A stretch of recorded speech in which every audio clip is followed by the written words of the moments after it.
adalah cabang ilmu ekonomi yang mempelajari perekonomian secara keseluruhan, fokus pada variabel ekonomi global seperti pendapatan nasional, inflasi, pengangguran, dan pertumbuhan ekonomi, serta bagaimana kebijakan pemerintah mempengaruhi perekonomian nasional.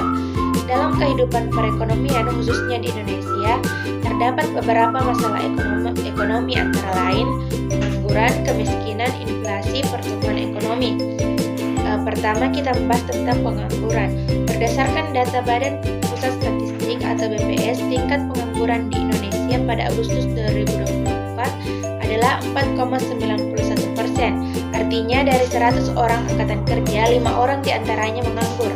Adapun faktor-faktor penyebab pengangguran yang paling utama adalah ketidakseimbangan antara pekerja dan pertumbuhan tenaga kerja, persaingan ketat akibat ledakan jumlah penduduk, keterbatasan finansial yang berdampak diakibatkan pengangguran di Indonesia menjadi tantangan besar bagi aktivitas kebijakan pembangunan yang diterapkan pemerintah.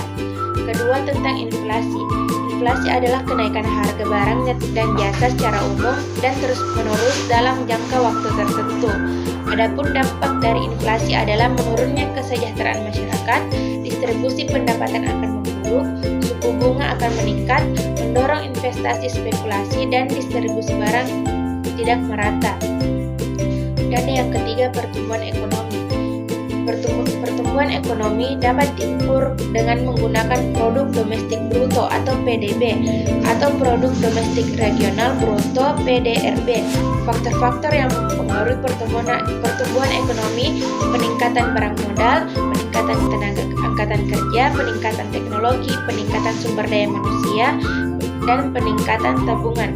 Adapun manfaat pertumbuhan ekonomi yaitu pertumbuhan ekonomi dapat menjadi indikator keberhasilan pembangunan ekonomi.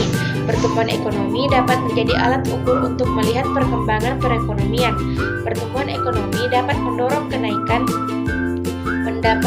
pendapatan per kapita.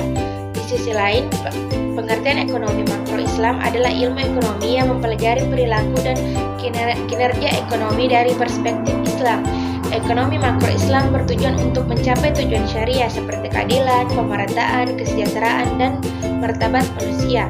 Ekonomi makro Islam memiliki beberapa ciri khas, yaitu memfokuskan perputaran uang pada pasar barang dan jasa, bertujuan untuk pemerataan kekayaan agar tidak terhenti pada satu pihak. Kebijakan yang diterapkan berkaitan dengan prinsip-prinsip syariah atau syariah compliance, bertujuan untuk kemaslahatan masyarakat baik di dunia maupun di akhirat. Ekonomi Islam adalah sistem ekonomi yang didasarkan pada prinsip-prinsip syariah atau hukum Islam.